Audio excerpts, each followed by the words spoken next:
अस्सलामुअलैकुम, welcome back to master CS602 computer graphics का lecture number 23 आज की वीडियो में हम कवर करेंगे। लेक्चर नंबर 23 और 24 हम दो लेक्चर्स कवर करेंगे। दोनों लेक्चर जो है वो एक दूसरे से रिलेटेड हैं। दोनों लेक्चर्स में लाइटनिंग पे लेक्चर्स हैं और कलर की इसमें बात है तो हम दोनों को एक साथ देखेंगे। इससे पहले की वीडियो के अंदर हम लोगों ने ट्राइंगल्स के बारे में पढ़ा था, जो हमारा लेक्चर नंबर 21 और 22 था। आपको होप्स हो कि वो सारा लेक्चर समझ आया होगा। उसके अंदर जो इंपॉर्टेंट चीज़ें थी हमने वही डिस्कस की थी। आज की वीडियो लेक्चर के अंदर भी हम सारी इंपॉर्टेंट चीज़ें डिस्कस करेंगे। सबसे पहले तो यहाँ पे देखिए मैथमेटिक्स ऑफ कलर्स ने बताइए आपको कि लाइटनिंग को अंडरस्टैंड करने से पहले आपको कलर्स का पता होना चाहिए। कंप्यूटर ग्राफिक्स में कलर को कैसे हम इफेक्टिवली मैनिपुलेट और रिप्रेजेंट कर सकते हैं। और आपको जैसे कि पता है कि कलर्स कितने इंपॉर्टेंट होते हैं हमारी लाइफ में। कलर्स के बगैर तो कुछ भी नहीं है, तो कलर्स हमारे लिए बहुत इंपॉर्टेंट है। इस तरह से कंप्यूटर ग्राफिक्स के अंदर जहाँ हम ग्राफिक्स की बात कर रहे हैं वहाँ पर भी हमारे लिए कलर्स बहुत इंपॉर्टेंट है। तो ये जो हमारे पास पहला आपका पैराग्राफ है, ये सारे आपके यहाँ से MCQs बनकर आते हैं। तो देखते हैं सबसे पहले क्या है। यहाँ पे जो कलर हमारे पास होते हैं ग्राफिक्स के अंदर, उनको 3 एलिमेंट से रिप्रेजेंट किया जाता है। वो 3 एलिमेंट्स हैं रेड, ग्रीन और ब्लू कंपोनेंट। ये आपका एक MCQ है कि कलर्स को किस तरह से रिप्रेजेंट किया जाता है। तो 3 एलिमेंट्स में रिप्रेजेंट किया जाता है, जिसको हम रेड, ग्रीन और ब्लू कहते हैं। इसके अलावा एक चौथा एलिमेंट भी होता है जिसको अल्फा कहा जाता है। वो एक एडिशनल एलिमेंट होता है जो ओपेसिटी ऑफ कलर को रिप्रेजेंट करता है। कलर की जो रेंज होती है यहाँ पर वो 0 और 1 के मिड में होती है। उसकी रेंज भी आपने याद रखनी है। ये आपका MCQs है। तो यहाँ से आपके 3 MCQs हो गए, ठीक है। तो ये आप टॉपिक आपके MCQs के लिए इंपॉर्टेंट है। आगे भी आपके MCQs है, यहाँ से देखें।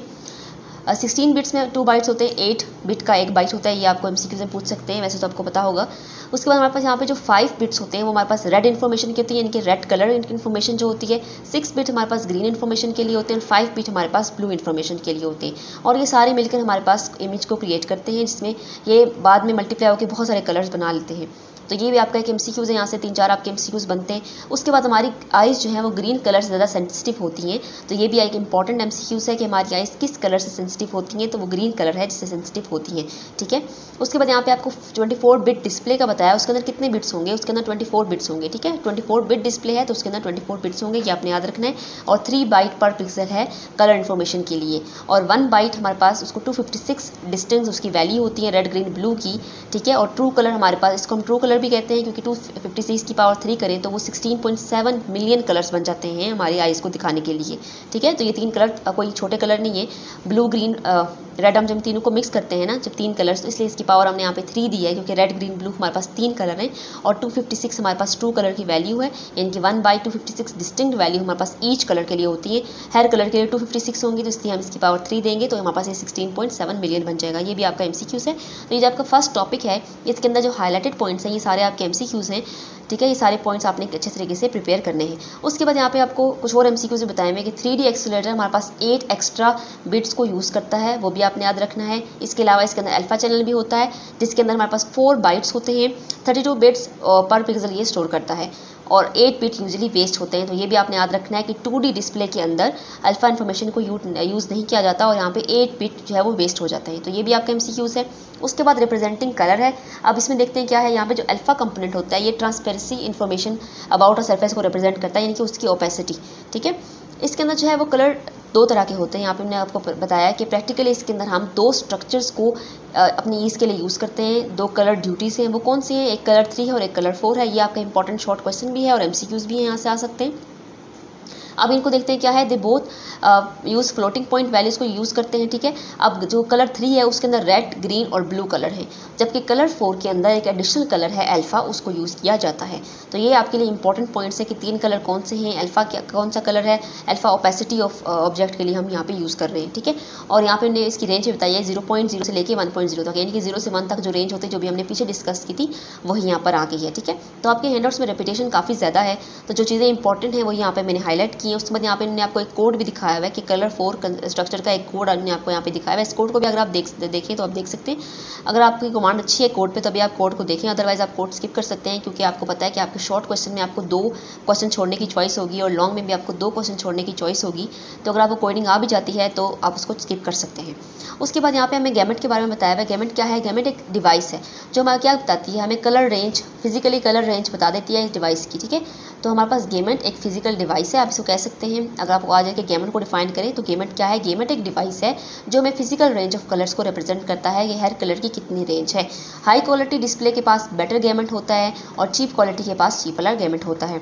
ठीक है। एक गुड प्रिंटर के पास एक गैमेट भी होता है जो हमें कलर रेंज शो करवा देता है कि कितनी कलर रेंज इसके अंदर है। अगर आपने देखे हो प्रिंटर्स, तो कुछ प्रिंटर ऐसे होते हैं जो ब्लैक एंड व्हाइट प्रिंट करते हैं, वहाँ पे कलर हमें प्रिंट नहीं देते, तो वो अलग तरह के प्रिंट होते हैं। उसके अंदर जो गैमेट होता है वो अलग तरह का होता है। जो हमें कलर प्रिंटिंग देते हैं जिसमें डिफरेंट कलर्स होते हैं, वो वाला गैमेट अलग होता है। उसके बाद यहाँ पे इन्होंने आपको HSV की फुल फॉर्म बताई है। इसकी फुल फॉर्म आपने याद रखी, 3 चीज़ों का ये मिक्सचर है, ह्यू, सैचुरेशन और वैल्यू का। ये हमारे पास एक टिपिकली प्रिंटर के अंदर यूज़ होता है, तो ये आपका इंपॉर्टेंट MCQs है। उसके बाद यहाँ पे हमारे पास कुछ और इंपॉर्टेंट MCQs हैं, वो देख लेते हैं। यहाँ पे इन्होंने कहा है कि एक अर्ली मैगजीन आर्टिकल था माइक एवरेज 1992 में एक स्टोरी बताई गई थी जिसके अंदर 256 कलर पैलेट को यूज़ किया गया था हार्डवेयर के लिए, ठीक है, RGB के लिए। तो यहाँ पे एग्जाम्पल ही डिस्कस हुई है, इसको आप एक दफ़ा पढ़ सकते हैं।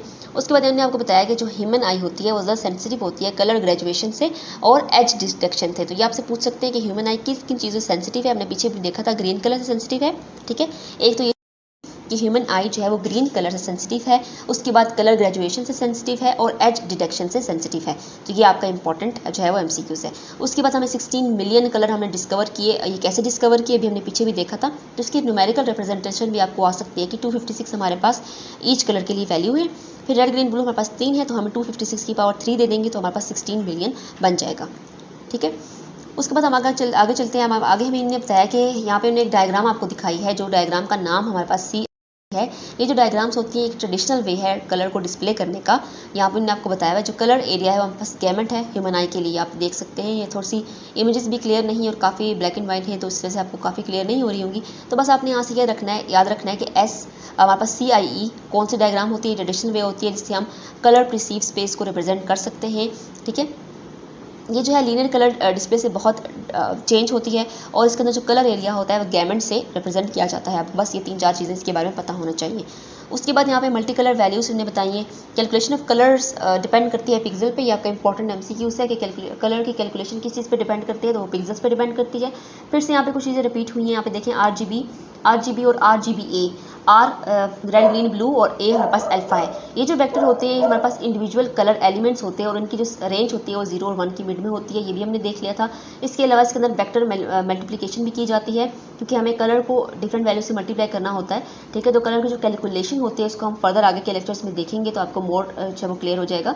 तो वेक्टर मल्टीप्लिकेशन की जाती है जिसके अंदर ये वाला सिंबल आपको दिखा रहे हैं कि ये वाला सिंबल हम यहाँ पे यूज़ करते हैं जो हमें पीस वाइज मल्टीप्लिकेशन को इंडिकेट करता है। ये सर्कल हर बीच में क्रॉस है, ठीक है। उसके बाद यहाँ पे लिखा हुआ है कि कलर्स को जब मल्टीप्लाई करते हैं तो वो हमें सरफेस और लाइट सोर्स के दरमियान में इंटरेक्शन को दिखाता है। तो ये भी एक इंपॉर्टेंट MCQs है यहाँ से कि वो क्या शो करवाता है, तो वो इंटरेक्शन को शो करवाता है। उसके बाद यहाँ पे हमें बताया हुआ है कि RGB जो मॉडल होता है ये हमारे पास जो एक स्पेक्ट्रम होता है 3 कलर्स को शो कराता है रेंज में, ठीक है। वही बात 3-4 दफ़ा उन्होंने रिपीट की है। यहाँ पे ये वाला आपको इंपॉर्टेंट है। ये क्वेश्चन ऑलरेडी 2023 में इनके अभी जो लास्ट सेमेस्टर था उसमें ये क्वेश्चन आया हुआ था। लाइट कलर की वैल्यू आपको गिवन थी, ये जो वैल्यू बड़ी सी आपको गिवन है, तो बड़ी सी वैल्यू देख के आपने बिल्कुल भी घबराना नहीं है। 3 वैल्यूज़ हैं, 0.34765 है, फिर कोमा है और फिर एक और वैल्यू है और फिर एक और वैल्यू, 3 वैल्यूज़ आपको एक साथ दी हुई हैं। उसके बाद सरफेस कलर है, सरफेस कलर की भी आपको 3 वैल्यूज़ दी हुई हैं। ये एक्चुअली में कहीं से स्क्रीनशॉट लिए गए किसी बुक से, आई थिंक रेफरेंस बुक से ही आप सर ने लिए, इस वजह से थोड़े से क्लियर नहीं है। तो आप इसको थोड़ा गौर से देखें तो यहाँ पे ये कोमा है जिससे ये रिप्रेजेंट हो रहा है कि ये 3 वैल्यूज़ हैं, ये भी 3 वैल्यूज़ है। तो अब इनको आपने मल्टीप्लाई करना है। तो कलर मल्टीप्लिकेशन किस तरह से होती है, लाइट कलर को सरफेस कलर से मल्टीप्लाई करते हैं, सिंपल, ठीक है। इसका जो फॉर्मूला है ID, फिर वो वाला हमारे पास सर्कल और उसके अंदर जो मल्टीप्लाई का साइन है इसको पीस वाइज जो है मल्टीप्लिकेशन कहते हैं और हमारे पास C है। अब जो हमारे पास CS है हमारे पास सरफेस कलर है और हमारे पास ID लाइट कलर है। ये दोनों आपको पेपर में गिवन होंगे। आपने क्या करना है, सिंपल इनको मल्टीप्लाई और कुछ भी नहीं करना। तो यहाँ पे देखिए सबसे पहले आपने पहली वैल्यू को लिखा, तीनों जो उसके अंदर वैल्यूज़ है कोमे से सेपरेट करके, फिर बीच में ये सिंबल डाला, फिर आपने दूसरी वैल्यू लिखी।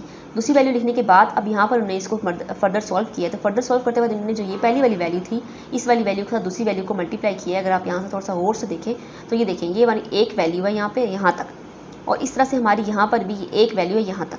तो यहाँ पर आप देखें इन दोनों को मल्टीप्लाई किया, ठीक है। इन दोनों को मल्टीप्लाई करके बीच में डॉट डाला है और फिर दूसरी वैल्यू को दूसरी वैल्यू से मल्टीप्लाई किया। जो हमारे पास 0 पॉइंट है तो इसलिए हमने सिर्फ 0 लिख दी है।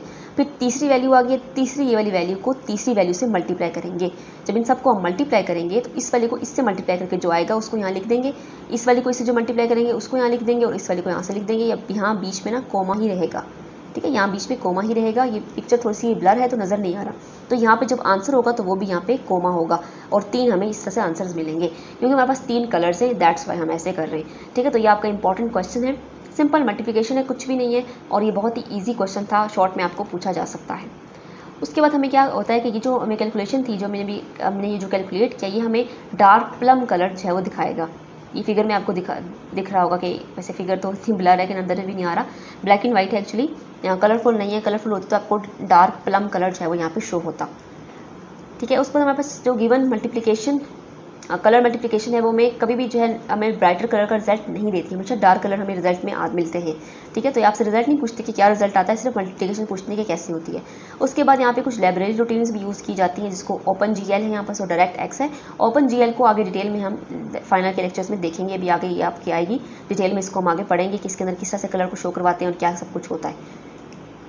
अच्छा, उसके अगेन वही बातें यहाँ पे देखें कि जो हमारे पास ऑल दीज कलर्स हैं, इनको सम करके हम फाइनल कलर की वैल्यू निकालते हैं। तो फाइनल कलर की वैल्यू कैसे आती है, सारे कलर्स को सम करके, इनके रेड को सम करके, ग्रीन को सम करके और ब्लू की वैल्यू को सम करके। यहाँ पे मैंने आपको RGB की वैल्यू भी दी हुई है, ये हमारे पास 1.0, हमारे पास रेड की वैल्यू है 0.49, हमारे पास ग्रीन की वैल्यू है और बी की वैल्यू हमारे पास ब्लू की यानी कि 0.0 है। ये एक लाइट के लिए वैल्यू है, ठीक है, लाइट कलर ऑरेंज है और ये उसकी वैल्यू है।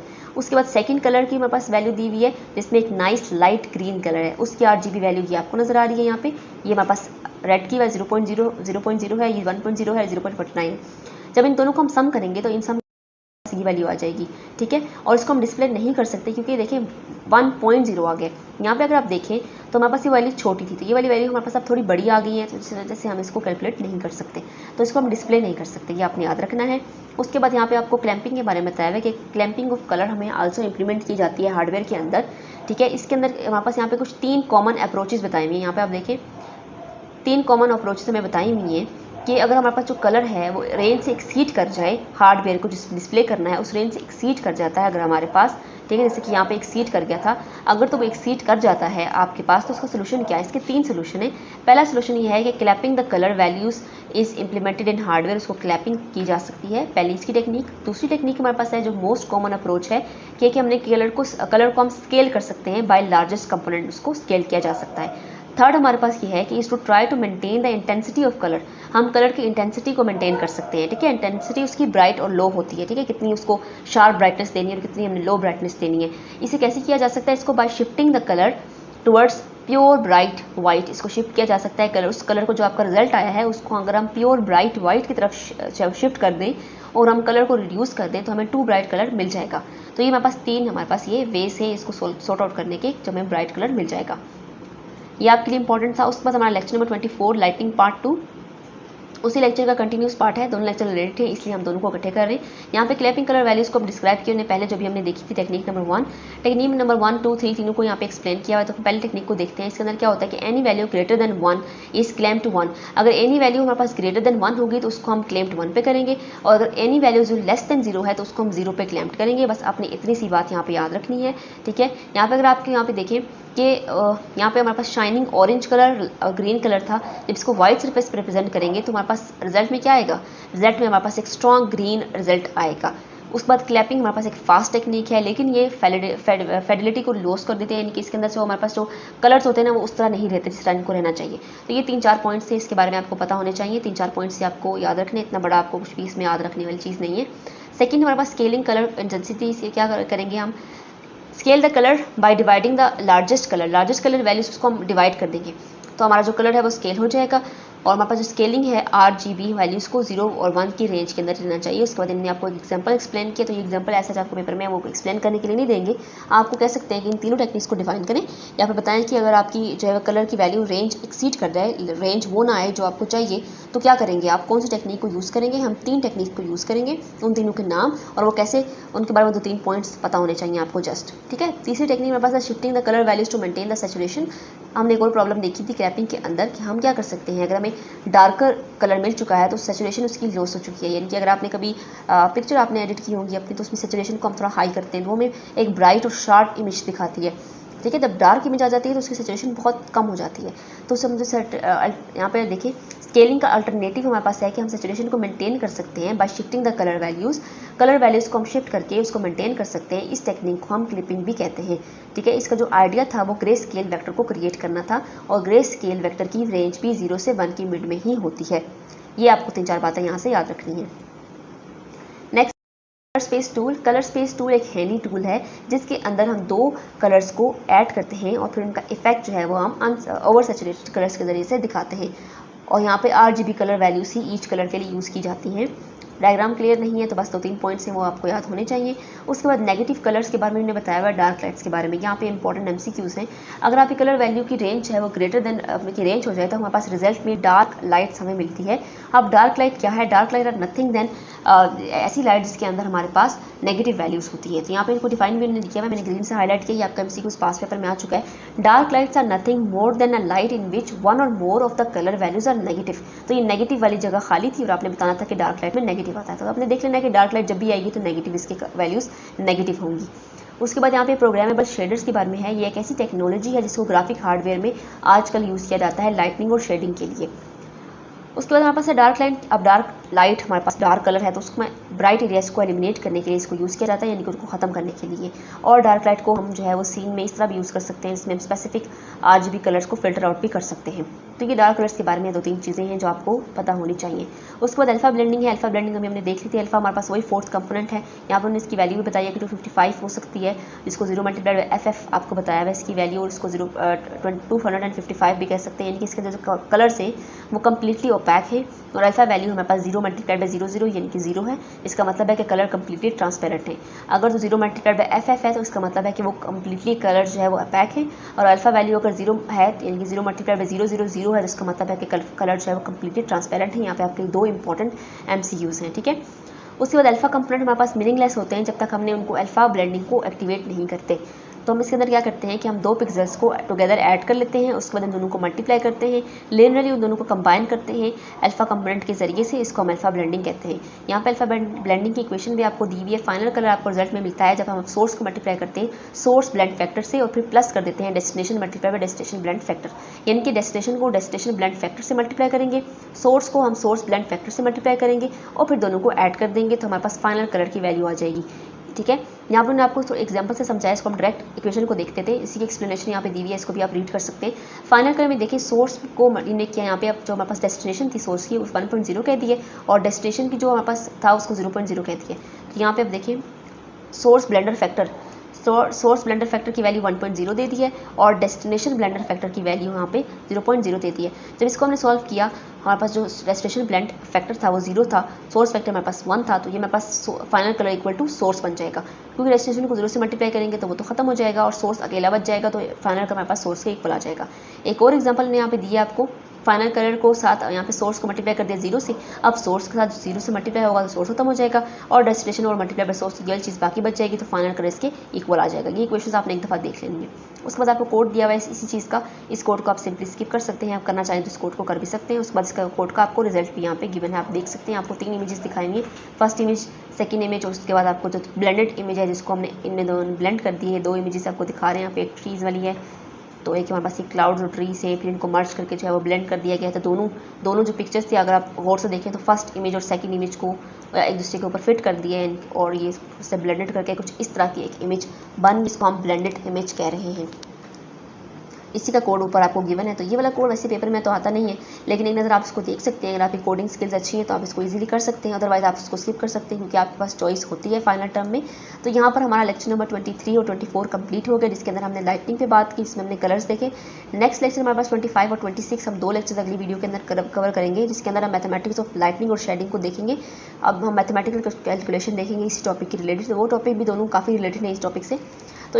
इसके अंदर जो इंपॉर्टेंट चीज़ें थी वो सारी मैंने आपसे डिस्कस कर दी हैं, आपको बता दी हैं कौन से MCQs हैं, कौन से क्वेश्चन हैं। फिर भी अगर आपको कोई बात समझ नहीं आती तो आप कमेंट बॉक्स में मुझसे पूछ सकते हैं। चैनल पे नए हैं तो चैनल को जरूर सब्सक्राइब कीजिएगा और वीडियो को भी लाइक कर दें और इस वीडियो को अपने दोस्तों के साथ भी शेयर कर दें जिन लोगों का ये सब्जेक्ट है। इस सब्जेक्ट की सीरीज़ तो वैसे मैंने स्टार्ट नहीं करनी थी फाइनल टर्म के लिए, क्योंकि मेरे पास टाइम बिल्कुल भी नहीं था, लेकिन बहुत सारे स्टूडेंट्स की रिक्वेस्ट पे मैं लेक्चर्स बना रही हूँ, तो आप लोगों को भी चाहिए कि आप लोग थोड़ा सपोर्ट करें, जो है वीडियोस को दूसरे स्टूडेंट्स के साथ भी शेयर करें ताकि वो लोग भी चैनल पे आएँ और चैनल को सब्सक्राइब करें, इससे हमें भी थोड़ा सा बेनिफिट मिले। अभी जो है वो काफ़ी देर से मैं लेक्चर रिकॉर्ड कर रही हूँ क्योंकि मुझे दिन को बिल्कुल भी टाइम नहीं मिला। अब हम अगली वीडियो के अंदर लेक्चर नंबर 24 हम देख लिया, 25 और 26 देखेंगे। वो 2 लेक्चर भी बहुत ईजी हैं और आगे वाले जो 2 लेक्चर्स हैं वो भी बहुत ईजी हैं, तो हम 2 लेक्चर करके कवर करेंगे और हम बहुत ही जल्दी इसको कवर कर लेंगे। Thank you so much for watching this video, see you in the next video.